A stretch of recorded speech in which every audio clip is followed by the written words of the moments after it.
Good morning, good afternoon, wherever the heck you are here in the country. John Cantera, the Double Broker Bounty Hunter, and welcome to TikTok Diner. I know I have been incognito for the last 2 weeks.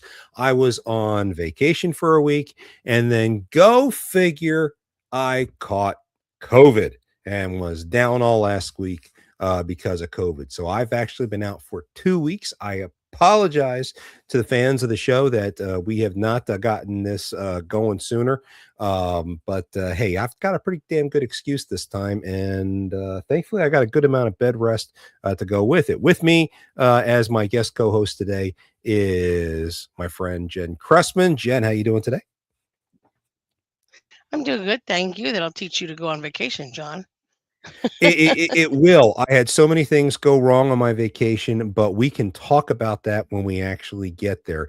We've got a good show today. We're going to be talking about claims and what carriers can do to actually make their claims get through so they can actually get paid on some of the stuff they do, particularly in this world of double brokering that a lot of carriers seem to find themselves in.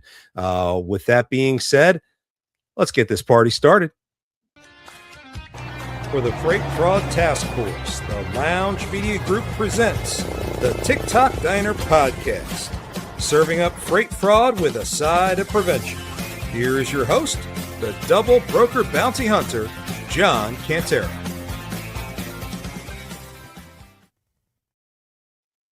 I'll tell you, it is so good to finally be back. And you know, one of the things that seems to happen every single time that I go live is the instant I go live, somebody in my office goes to reach out to me through Slack or sends me a text or tries to call my phone. It always seems to happen that way. It drives me insane. And he keeps trying to sit here and get me to jump in. I can't right now, dude. I can't. You just need to hold off a minute. Are you familiar with Slack, Jen? Yes, I am. Yep, I use that in one of my Okay, prior you know, companies.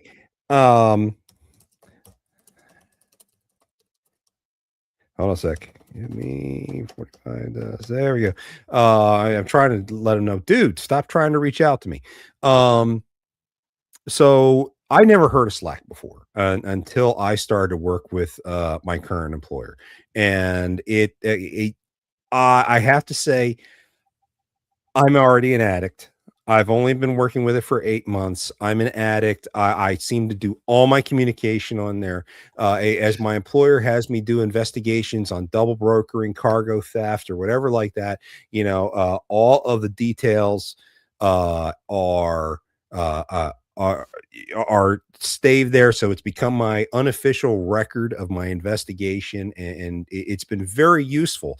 In fact, my one of my partners over at the company I work for, I just told him that, hey, we're live, and he's like, hey, tell everybody I said hey. So Jeremy says hey, folks. So it's been kind of crazy, and oh my gosh. Sage has a question for you there, Jen. I don't know if you noticed. Um, yeah, I love Sage. We have Sage on the show on a somewhat regular basis, but he knows Jennifer's on here, and they work together in a couple different issues. But as for our special guest for today, I did promise everybody we had a mystery guest. We're going to call our guest David today. That is actually a pseudonym.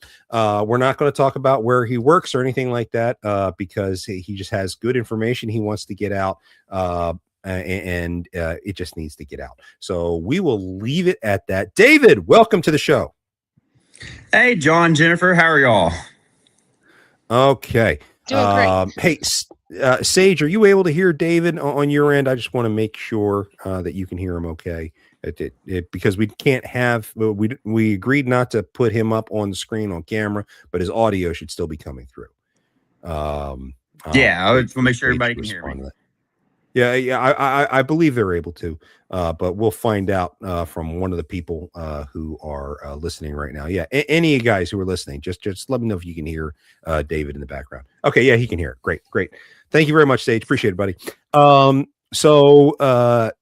David, you've been working with claims at a major company, and you have dealt a lot with freight fraud as a result of those claims. Why don't you tell us a little bit about your story and how you got into this? Yeah, of course. So I work for a very large logistics company. I got into the claims business probably a year, 2 years ago. Started off not knowing anything about logistics fraud or double brokering or anything of the sorts. Kind of had to learn from the ground up.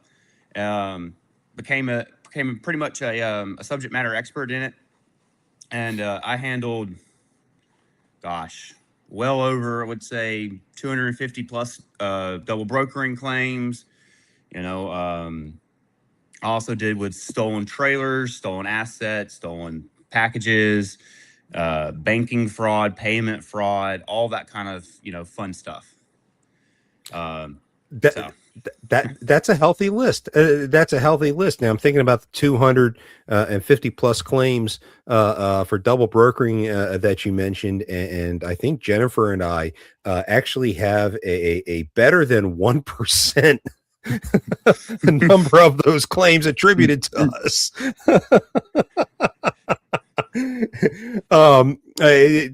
That's cool. So how long you been doing this now? Probably about 2 years.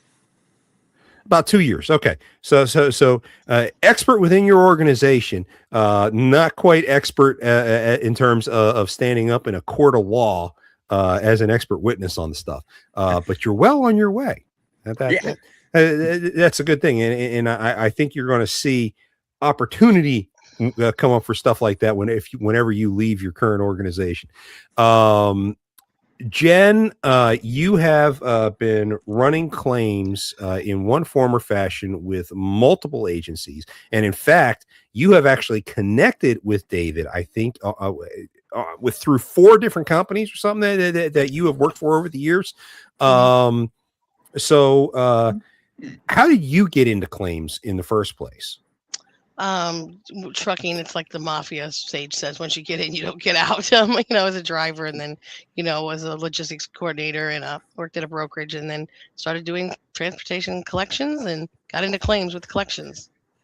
Now, you were a driver. Do you still have your CDL? I do still have a CDL. Mm-hmm.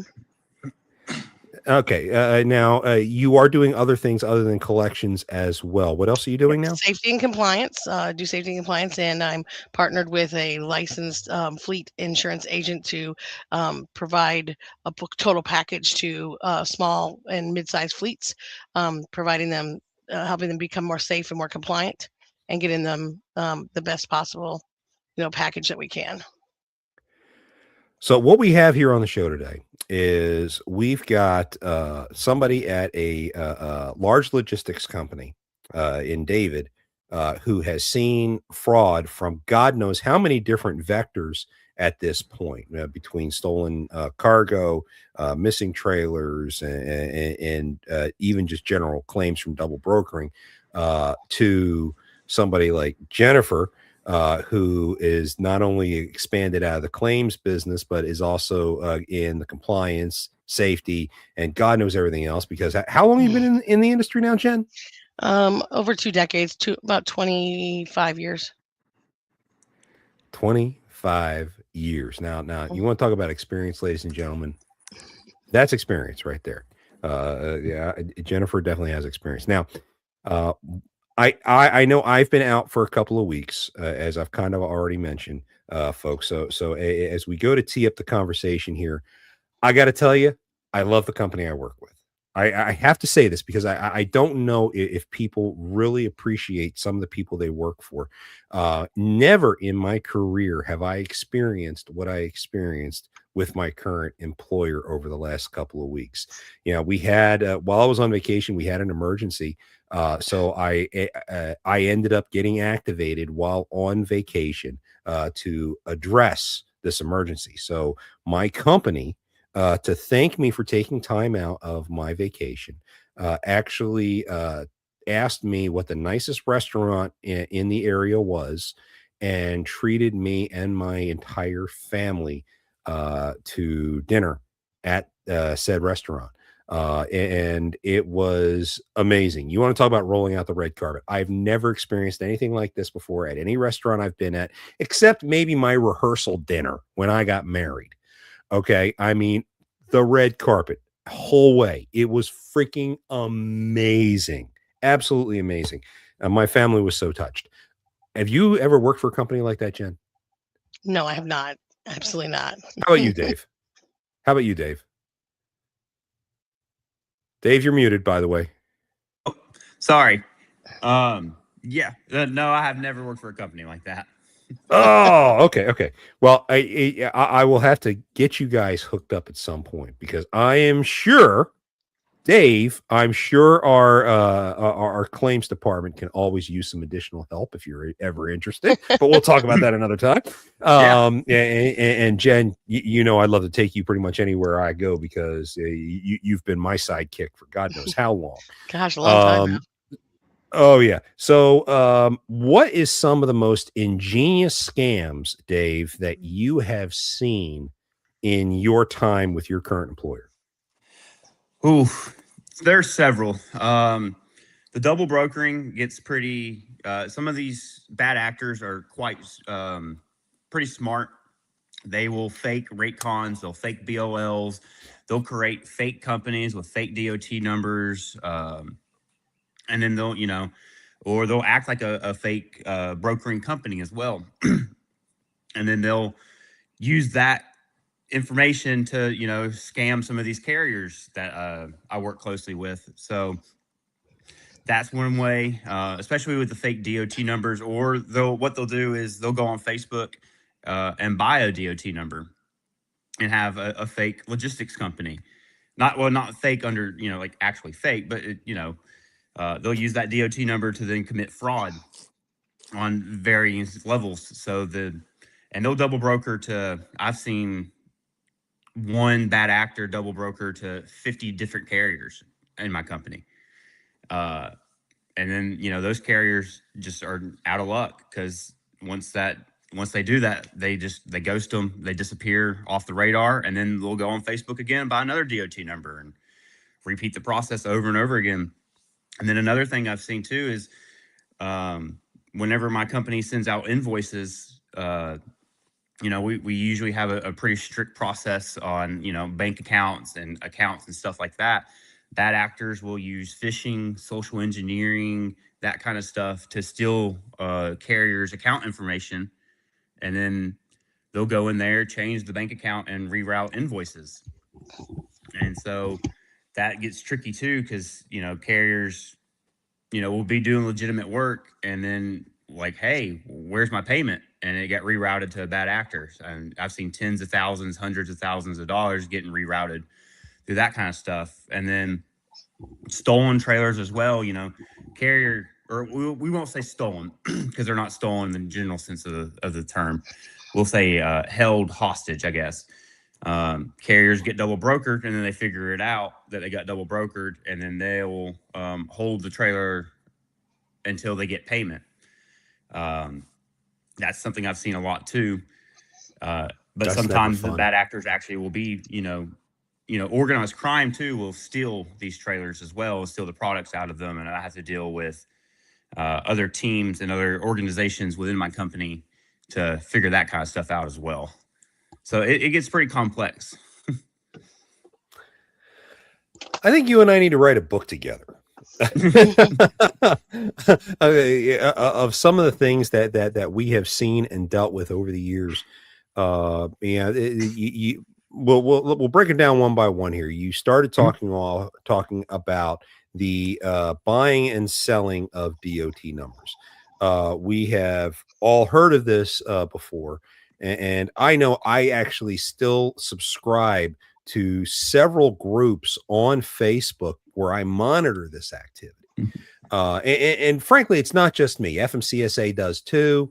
There are a couple different law enforcement agencies, even the FBI, who monitors that stuff. So, yay, at least it's on everyone's radar that this kind of thing's happening.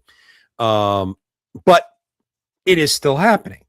And what typically happens for those who are unfamiliar is you have a carrier who shows up on FMCSA's list for potential deactivation because their insurance is about to expire or they didn't pay their insurance bill or whatever reason. So it comes out on the daily register at FMCSA that a carrier is in a lot of trouble. So what these guys are doing is they will call these carriers and say, hey, you look like you're about to shut down or you're having some trouble. I'll bail you out of the jam. I'll give you, I don't know what the going number is these days, but I've heard as high as $50,000. Oh, yeah.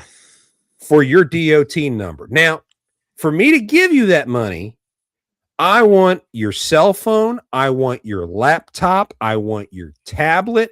I want your email address and password. I want every account that you have with any broker or something, and those passwords. I want everything. I will buy the whole kit and caboodle from you. Now, a lot of people think that this is valid because they want all this stuff. They're buying all of this stuff as part of the deal. But remember, a sale of a business, the sale of a DOT is not valid if it doesn't include all assets and liabilities of the original company. That means the trucks, that means any of their debts and all that stuff. And that's conveniently forgotten in this transaction.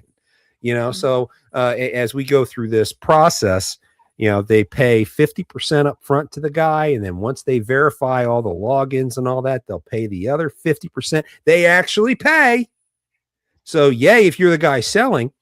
However, what they don't do, which they always promise to do, but they never do it, they don't change the contact information with DOT. They don't register it as under new ownership. They don't change the information with the Secretary of State. Therefore, whatever fraud and crimes they commit under that DOT number still get traced back to the original owner. So the bad guys don't catch the blame. The original owner still catches the blame. And he's like, hey, I sold the company 6 months ago. What are you talking about? Well, it's still all under your name there. So you're the one legally responsible. Guys, if you're in a position like this, know that 9 times out of 10, when that offer comes up out of the blue, it's illegal. It's for nefarious purposes, and you will be left holding the bag. You may get the 50 grand up front by the time it's said and done, but you're going to be owing a hell of a lot more than that. And when the penalties and fees and claims and all start flying in as a result. Dave, what's the biggest horror story you've seen from one of those DOT sales cases? The biggest horror story I've seen is, like I said, we had one bad actor who, obviously he bought a DOT off of Facebook or whatever. He brokered to about, I would say 50 different, or he brokered about 50 loads to one carrier within our organization. And my organization has tens of thousands of different carriers. And that carrier did all of these 50 loads, came to us, said, hey, where's my payment? The payments were, I would say, well above $500,000. And my organization was like, nope, you're not getting paid because, you got brokered. And the information that you submitted to make this claim was not valid. So pretty much kick rocks, and we hate it for you, which is not fair to the carrier at all because they legitimately completed the loads. And so that's kind of one of the big horror stories I've seen, especially with double brokering. And it's sad because, somebody's out there doing hard work. They're, away from their family, running loads, all this other stuff. And basically they did it for free. Sorry. Go ahead, Jen. Go ahead. Had they hauled any loads for you guys personally in the past? No, they have not. Oh, they need to get a hold of Jen. I think Jen could try to find a couple legal loopholes to try to use to punch through. one of the things that I'm constantly reminded of, and carriers, if you're in a situation like this is why knowing a collections professional is so important. What pops into my mind is 49 CFR 377. The bottom line is if you have the actual BOL. Okay. And frankly, I'm not talking about the electronic copy. I'm not talking about the photocopy. I'm talking about the actual piece of paper that has the coffee ring on it, that has the footprint from the dusty ink warehouse signed floor, the one that has actual ink on it. If you've got that, you frankly have the broker or the shipper, depending on which is appropriate in the case. You have them by the balls. You really do, because they're obligated to pay on that document. So there are, of course, other cases out there where sometimes that doesn't happen, and depending on how big of a company you're going after, they might fight you. Jen, you got what's your Yep. worst horror story So, with that? well, I have a few things interjecting what you were talking about there. So, first of all, that's why I recommend that carriers carry a different color ink other than black with them, because then when you have to submit a copy of your BOL or you send a color copy, you can see that it's the original ink signed copy. So, I don't care if it's blue, purple, pink, green, any color other than black, sign your BOLs in that, or at least initial them so that you can prove that you have the original ink signed copy. If there other people are signing in black, your shippers and receivers signing in black, and yours is in a different color, at least you can show, hey, I signed mine in a different color. This is the original ink signed copy. So that's number one. And number two to that is that a lot of people don't realize that if the broker doesn't pay you, yes, you can file on their bond, but then you can also revert back to the other beneficial parties, shippers and consignees, and other beneficial parties that are listed on the BOL to recover that money that's owed to you. So there's multiple ways to attack it in that type of situation. It's just unfortunately when it comes to hiring a collections company, well, you're hiring them. There is a cost associated with it, and it's not always fair. But when you work through a collections company, you're at least should be able to get paid to the point where you're at least breaking even. Okay, you learn the lesson. You learned what you screwed up on taking the load in the first place, and it's usually a very expensive lesson. I'm sorry to say, no one likes being told they're getting paid 15 grand on a coast to coast load, just to find out it got double brokered. Gets a hold of the real broker and finds out it only paid 5. Okay, I mean, no one wants to hear that crap. A couple more things on that note is that when you are asking for the amount, when you're asking somebody to come to the table and pay, you can't ask a broker for more than they originally posted the load for. So that's one thing. So if you might have taken a rate con for 10,000, but maybe it was only posted originally for 7,000. You can't ask them for more than 7,000. So you're already starting in the hole. They're not going to pay you the full amount. This is not to make you whole. It's not to make you rich. It's to keep you from going under if you had happened to get more than one of these back to back for whatever reason. So I tell people all the time, and not all debt is collectible. Some of them won't be collected. So those are just a few notes to make. Sometimes those companies are out of business. Yeah, and I want to speak on something real quick. I also meant to say I also handled bond claims for my company, and bond claims are kind of the best way for you to recover your money, because a lot of companies, well, yeah, at least in my organization, it was the best way that carriers could at least try to collect their money, because companies hate paying out on their bond. At least for my company, they've never paid out on their bond, and they would love to just settle it and get it out of the way. And then two, when you do submit a claim, at least for my organization, it would always get paid at 50%. That would be the thing, and that hurts because like I said, if you're doing a load that's $5,000, you only get $2,500 from it if your claim is successful. So just keep that in mind. Couple things on the bond. If you are an R&R Express person, you will disagree with getting paid by the bond is the way to go, because when you carry your $65 million, the bond payout is less than 1%, so it doesn't pay you anything. So in that case, that doesn't work out so well. So I understand. Yeah, well, at least for my organization, they've never paid out on their bond, and they never want to, because the insurance rates and stuff will go up quite a bit. So they would always settle them, or at least do the best that they could to settle them, or they would try to fight them pretty hard. But when the fighting got tough, when lawyers and stuff get involved, and they would just be like, nope, Yep. here's some money, take it. And so even though you can file on the bond, and that's sometimes a good way to get paid, but keep in mind, if like for Dave here, his organization, he said they settle everything at 50%, then you still have your collection fee that comes out of that. So basically, you're working to get your fuel paid, maybe, on the load, and you're probably not going to cover your driver pay. So I'm just saying that it's a big hit, but basically what I'm saying is a lot of times companies that are susceptible to double brokering get hit more than once, because if you're fooled once, you're going to get probably fooled again if you're not doing your due diligence properly. So this is where I say it's not to make you rich, it's not to make you whole, it's just to sustain you in case you get hit with two quick back to back. Now, the people I feel sorry for the most, and I do and I don't, and it sounds callous of me to say this, are the people who get hit over and over again, without noticing that they're getting hit. I can understand if you're running a load for a bad actor 3-4 days in a row, before you finally realize something's going on, because usually, after you finish the first one, you submitted the paperwork to your factoring company. The factoring company is usually very good at sitting there saying, hey, this is a scam load, we're not paying on this, and that will get everyone to start questioning, hey, what the hell's going on here?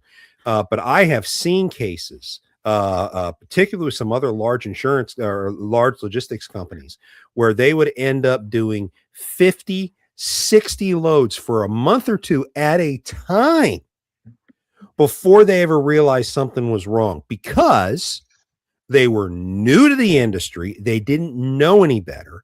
And they probably got the load off of someplace stupid, like off of WhatsApp or Facebook.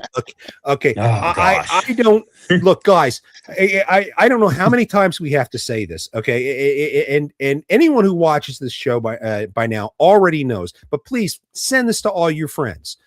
Nobody posts valid loads on a message service. It does not happen. Okay. You think it's convenient. You think it's easy. You think you're getting a good deal. No, you're getting scammed. Okay.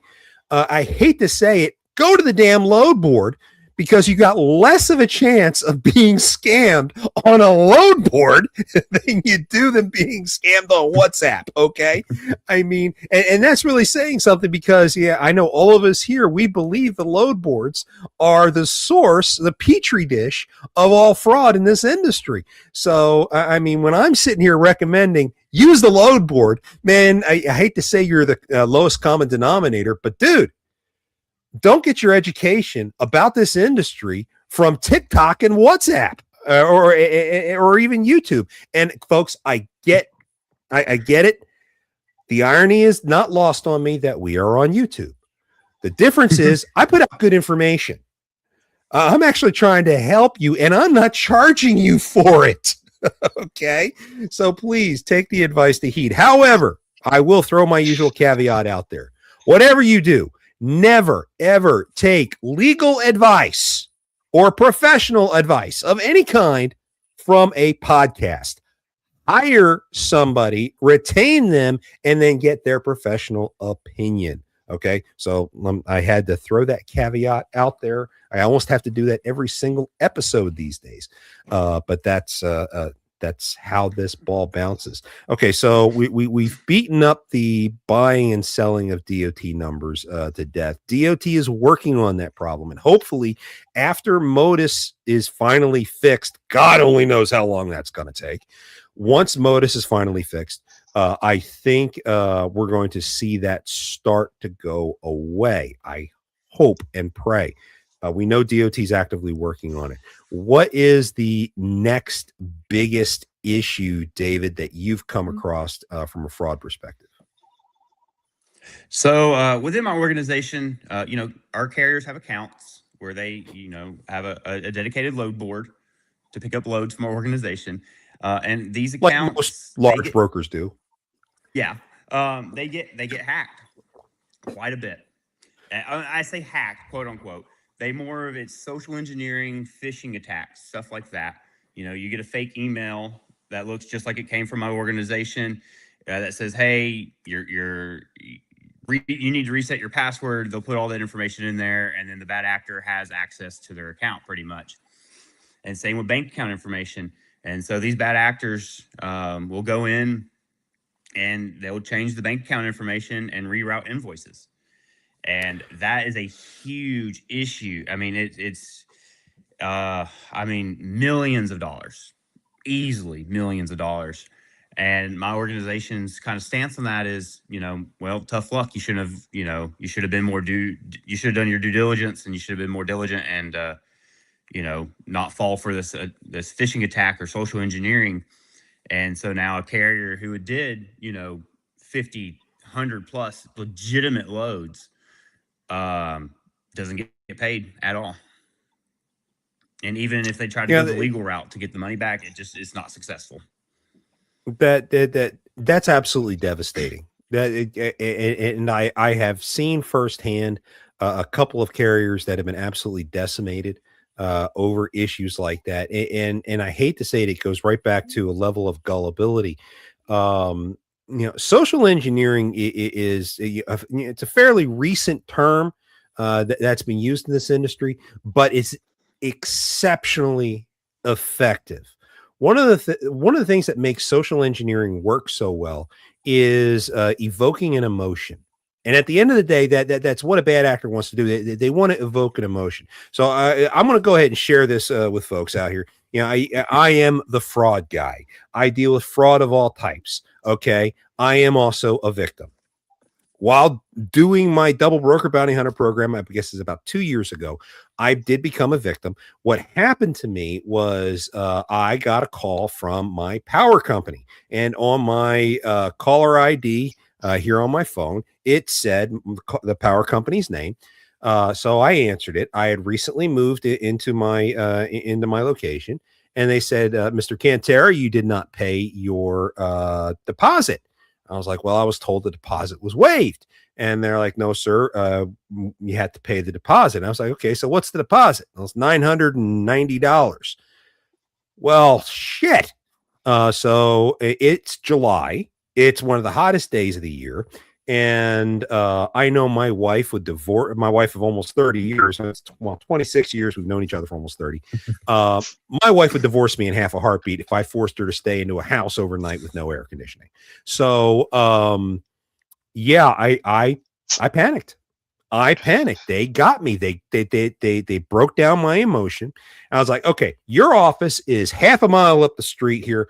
I'm going to run over there with a check and get this sorted out." And they're like, "No, we don't take payments at that office. The only way to do that is," and I should have picked up on this, is to go over to the Walmart Payment Service Center at the Walmart, half a mile the other way, and make the payment there.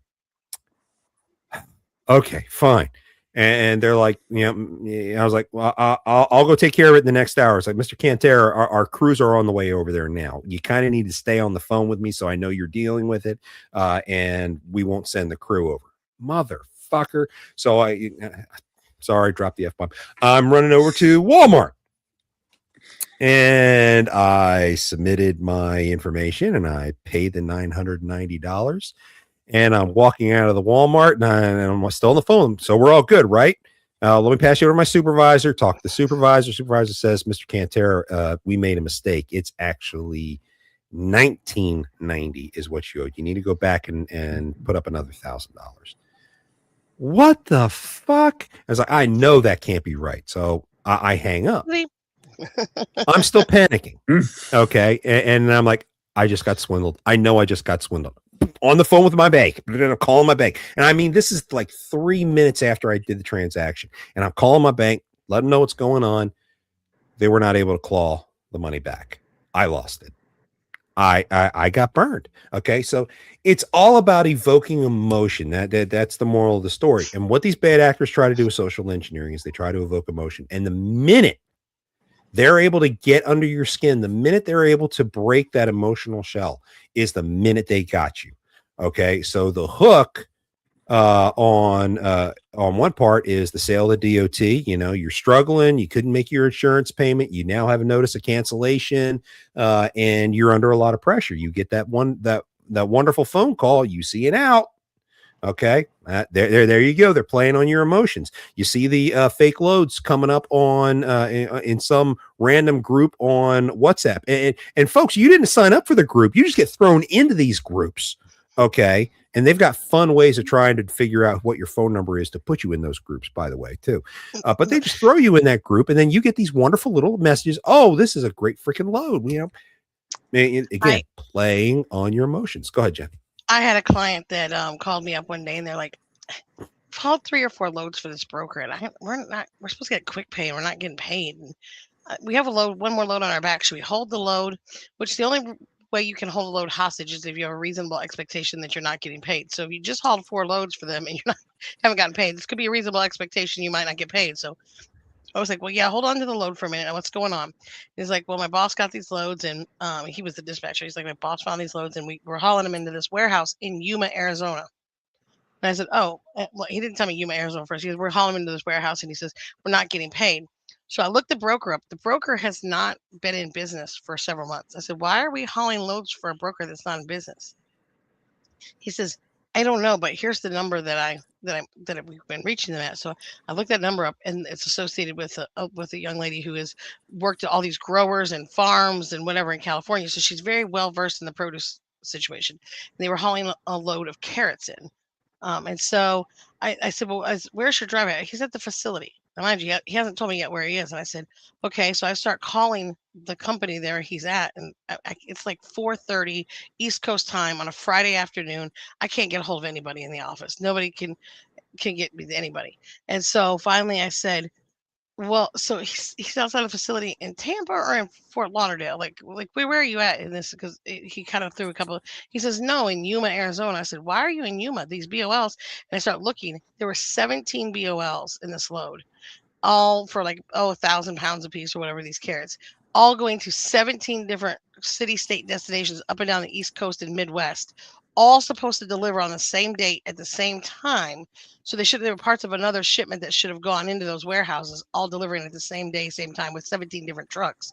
But instead they went into Yuma, Arizona. And so they were taking them in there, I guess, into this warehouse, and either having stuff added to the shipments and sending them out to destination cities, or using carrots to get something over the border, because who's going to look at carrots, right? But they didn't get paid for that, because they said, "Well, can you get us paid?" I said, "No, you didn't follow the BOL. I can't even reach out to the shipper in consignee, because they're going to say you didn't take it where the BOL said to. You took it wherever they told you to take it. So it's not going to work." I recently worked an auto theft case, and it's the same. It's the same type of situation.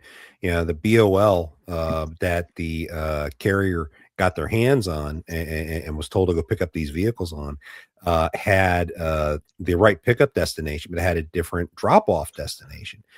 Yet the person that hired them called them and changed the destination by text or by voice over the phone, but didn't send a new BOL. So when those carriers reached out and said, "Hey, you know, do I got a case to collect?" I'm like, "I'm sorry, you don't." And he's like, well, why? We did the work. And I'm like, "You may have done the work, but you didn't follow the BOL." Guys, that BOL is the key. It is, at the end of the day, that is the key. And as long as you have that BOL, you've got a fighting chance if you did everything that's on there. So you know, please keep that in mind, guys. Don't paint yourself into a corner. You get one of those funky phone calls that sits there and says, "Oh no, we'd rather you take it about 50 miles up the road or whatever." I want paperwork. And oh, by the way, just because you told me that and you sent me new paperwork, I'm making some phone calls to verify it. But that's just because I don't trust anybody in this industry anymore. I have learned not to trust everything at face value. So I verify absolutely everything. But that's what I do. Go ahead, please, Dave. But I was just gonna say, at least in my organization, the source of truth is the BOL, and if you can at any time, like have it on paper. And like Jen said, sign it with a different color pen or something of the sort so it can't be photoshopped or whatever. That is the number one way your claim will be successful, is if you have a physical proof of the BOL. Because then you can't deny that you didn't get the load. That like so yeah. Always my advice is like always have a physical copy of the BOL on hand at all times, and always do your due diligence as well. You know, I know of a lot of brokers out there who are switching because of their specific TMSs are switching to a electronic BOL system. And this is where our advice starts to fall apart because Right. Jen recommends a different color ink. I recommend having a stamp made for your driver that has your DOT number on it and have the driver sign that, and make sure that's in different color ink. So I mean, there's lots of different suggestions that are out there to deal with that. How do you deal with an electronic BOL? Jen, have you run into that yet? Not so much. I don't think everything I've had has been pretty much signed, sealed, delivered. So okay, Dave, have you come across that throughout your organization yet? Yeah. So trying to explain this the best way I can. My organization, at least when you come and pick up a load, they were supposed to always print out a BOL for you every single time and hand it to the driver. But okay, since we have so many different locations, that wouldn't always happen, and so they would have to go on to their load board and find the load, and then they have the BOL electronically as well. But also have an electronic signature from the shipper. So yeah, I've run into electronic BOLs, and I don't like them at all. I'm more of a physical paper copy kind of person. That way, it can't be photoshopped. So, and that's a big thing. Is stuff getting photoshopped. if that's the issue, okay, how do we deal as an industry with the digital BOLs moving forward? Because there are a lot of brokers that are moving to that. Different TMSs are offering that. There are some brokers who explicitly require only the digital BOLs because the paper can be compromised, the paper can be doctored, that kind of thing. So they want the signatures to take place, on an app that's under control of that broker, so that it feeds their TMS and all that good stuff. How are we supposed to deal with it in an electronic age? I mean, let's face it, the transportation industry is probably about 20 years behind the rest of the country, when it comes to its evolutionary status. So we're just now getting to the point of dealing with electronic BOLs. We're just getting off of stone tablets. You're not kidding. You're really not. So how do we deal with this? And we may not have an answer for it here. Any thoughts on how to make sure that we've got authenticity here? Barcodes. That's a good one. QR codes as well. Yeah. Because you can't read them. My organization, they at least have a copy of an electronic BOL, and if those copies don't match up, then the BOL is fake. Oh, did it cut out? Nope, I hear you. No, we got you. We got you. I don't know. You probably picked up some noise from my end because I'm getting messages flying through like usual. I mean, I kid you not. It never. Haven't had a call all morning. Yeah, exactly. I'm going through doing my thing and doing my investigations as I usually do. Then everybody and their brother wants to talk to me. When do they want to talk to me? At noon Eastern time, the minute I go live. It never freaking fails. I'm sorry. I'll back off of that one. Okay, so we've hit compromises. Compromises, probably the biggest way that things are getting double brokered and stolen right now, through the social engineering process. I know of a lot of brokers out there who sit there and will use the phrase hacked. We got hacked. They got hacked. Okay, folks, stop using the word hacked. It's not hacked. You don't have somebody in there sitting there trying to crack a code to get into your email, get into your TMS or something like that. Now they may actually be doing that, but not usually. It's a compromise. Okay, and what is compromised is the carrier's email. The carrier's email is usually the first thing compromised. Once that's compromised, then the bad actor gets access to their entire system. From there, they get unfettered access to anything that the carrier has direct access to off of their computer. So it's not a hack. Let's be very clear on that. Systems are very secure. It's that there was a compromise, usually on the carrier's end. I'm sorry to say, carriers. So what can a carrier do to prevent that from happening to them? Dave, any ideas? Oh, lots of ideas here. So one, always do due diligence. If you get an email from your broker or your shipper, go through and double check the URLs, everything, the website, double check everything. Fair. Can you hear me? Sorry. Yeah, Yep. we can hear you. It keeps cutting out on me. I have bad service. Okay, cool. Always do your due diligence. And if you think something is suspect, then contact the broker or the shipper and be like, hey, did you send this email? Is this legitimate? Always do that. And, always don't go, like you said, WhatsApp and Telegram and Facebook. Nobody's going to post loads on there ever. And if you're Even nervous to my contact, organization, sorry. I was gonna say, sorry, and just let me interject real quick, then you get service right is back on pretty just bad up for a here. second, just a sec. If you're nervous to Yeah. contact the shipper, call someone like myself, because I'm going to call them up and say, I have a carrier that wants to haul your load. We want to make sure we have correct paperwork. We're concerned we may have fraudulent paperwork. Who is the broker of record? And they will tell me who the broker of record is so that I can confirm that. Now go ahead. I just want to make sure I interjected that. So people are worried about Yeah. bank solicitation. Yeah, and like I said, if you ever think something is suspect, always contact somebody, either a collection agency as yourself or the shipper or the broker. That's your best source of truth there.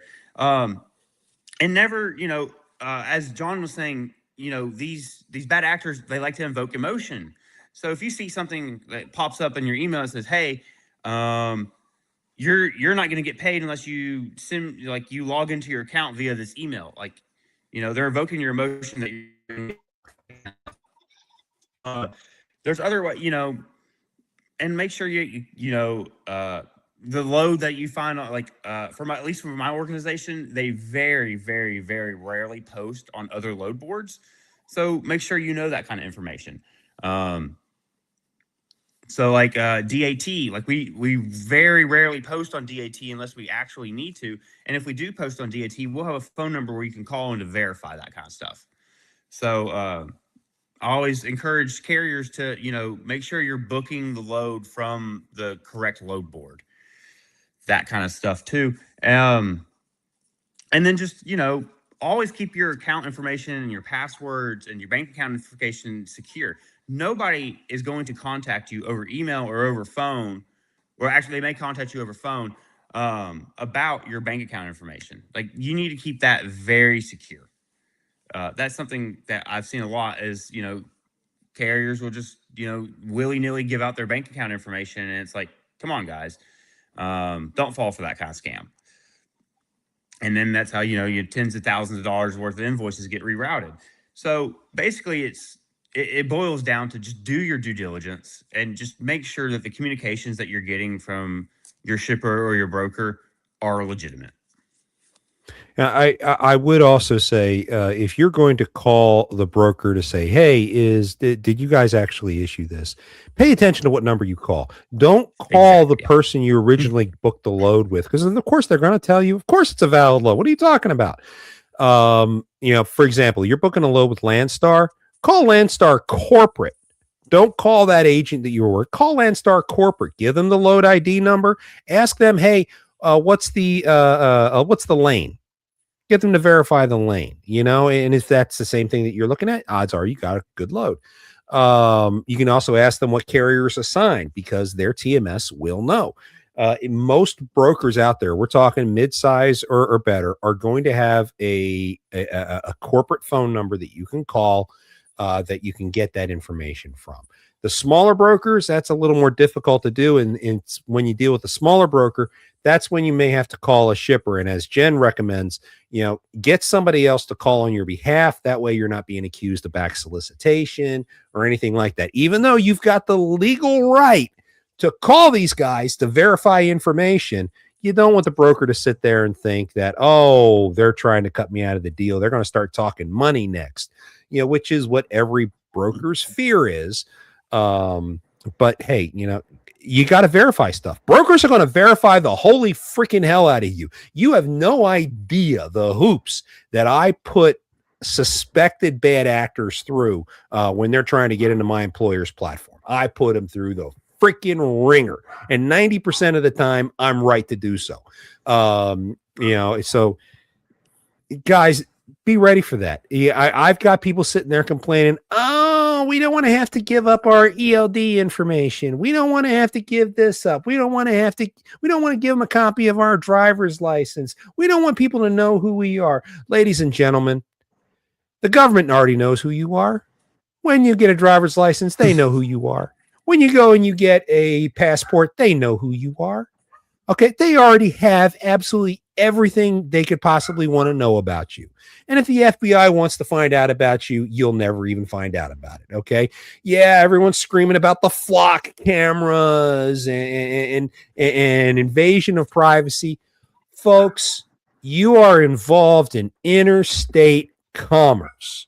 You are moving around $1 million of somebody else's property. And if you think that person doesn't want to know where their stuff is, you're an idiot. Okay, because it's under your care and custody. They have a right to know where their property is. If you cannot accept that fact, get out of the industry.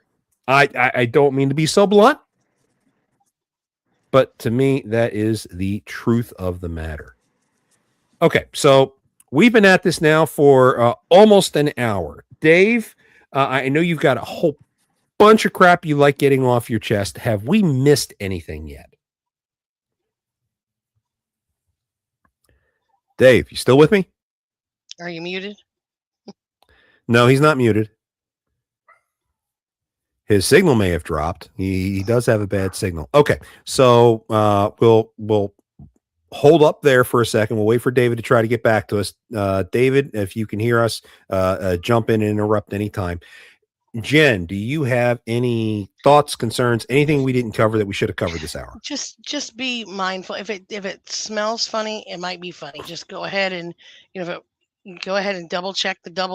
Even if you get the little niggling in the back of your mind or your hair stand up on your neck, take that as the gut feeling and trust it. Okay, well, I have the note here that David is back on audio. I guess his signal is cut out. David, can you hear me?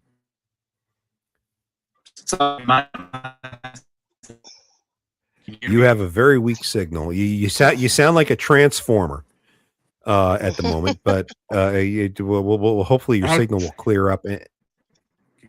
Try that again. Yeah, let me try joining from. Oh, you're good. There we go. Let me try joining from my other device here. We got you right now. Okay. It's cutting out. I don't know why it's working for the past 45 Okay, minutes. yeah, you're cutting out again. Try the other device. Go ahead and try the other device. We'll stay on for you. We'll stay on for you. In the meantime, while David is working on that, Jen, do you have any plugs? No, just say, yeah, if you have any issues need any help recovering an unpaid freight invoice, reach out to me. If you have any safety or compliance issues or need help being safer and more compliant, let me know. If you need insurance, let me know.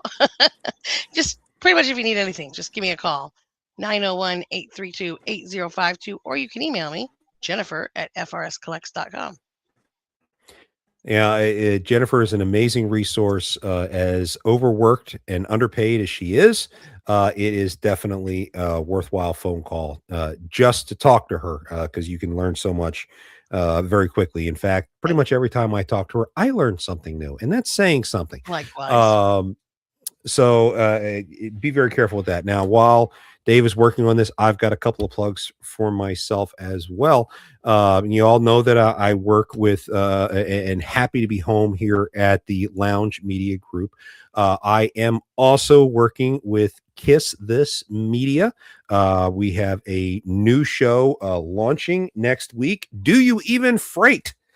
Is a morning talk show. It's going to air Monday, Wednesday, and Friday at 9 a.m. Eastern, 8 a.m. Central Time on Kiss This Media. That's going to be Facebook, LinkedIn, and YouTube. It's also going to be available on Spotify and Apple Podcasts, and wherever you get your podcasts. Please be sure to check that out. I will be joined by my co-hosts, Shimmy Munson and Kevin Bullock. So it's going to be a fun time. If you happen to know either one of those two, you know how very vibrant and opinionated they can be. How I wound up with a group like that, I am not entirely sure. Because God knows I'm not that funny, and God knows I'm not that pretty. A grounding rod. I guess I think I'm the OG of the group, but that's okay. We are live Monday morning. Please be sure to check that out. And again, that's Kiss This Media. Should be fun. I'm also going to be showing up today in about 50 minutes on Sirius XM radio channel 146, speaking with Charles Gracie. Actually, I think Charles is on vacation this week. It's going to be with his sidekick, Paul, that I'm going to be chatting with. So check that out. That's 1 to 1:30 Central Time today. Sirius XM channel 146. Dave, we have you back finally. At least I believe. Yeah. Try that again. Sorry about that. Can you hear me? Oh no. Beautiful. Yes, we hear you great now. That's much better. I live out in the boonies, okay, so I live out in the boonies. All good, bro. House with no internet, so I'm doing it off a hotspot. So. Oh, geez, you got. I think you're gonna have to deal with the satellite internet. I think for a while. It's gotten better over the years, but good luck with that. In the meantime, anything we haven't covered that you want to hit this hour? Yeah, I just want to tell everybody who does submit a claim for any,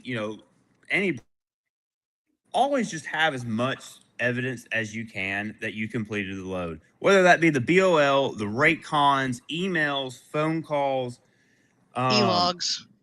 e-logs. But my biggest thing too, for at least for my organization, is pictures.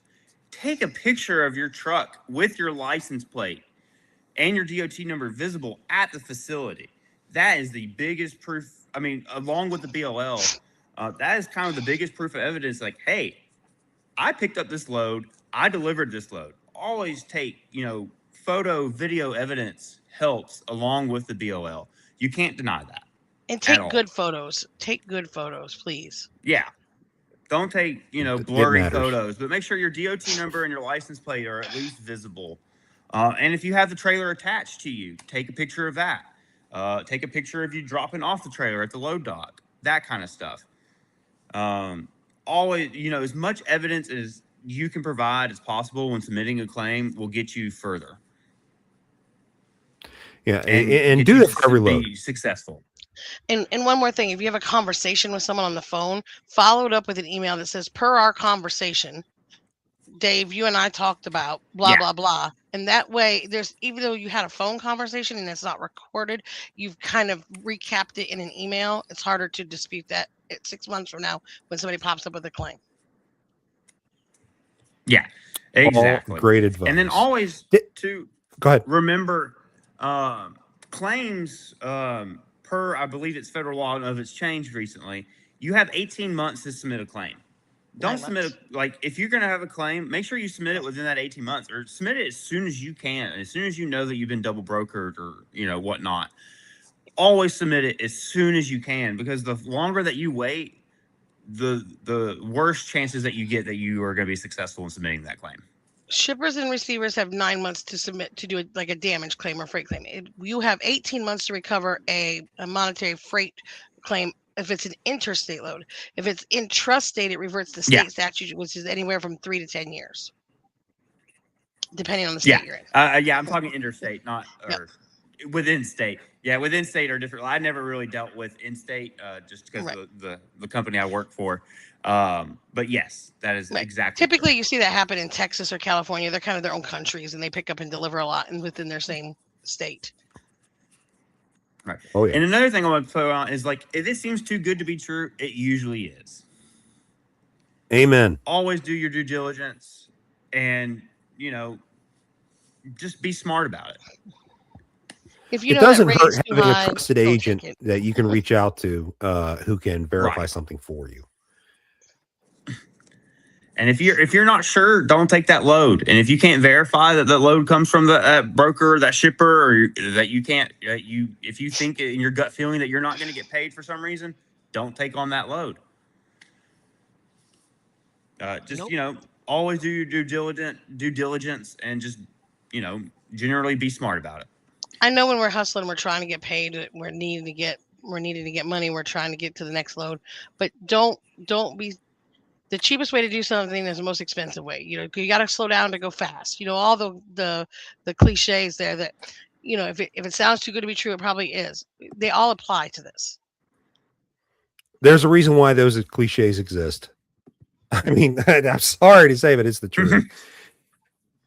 Dave, do you have any plugs or anything like that? We're not going to ask how people can reach you because you're incognito right now. Any plugs?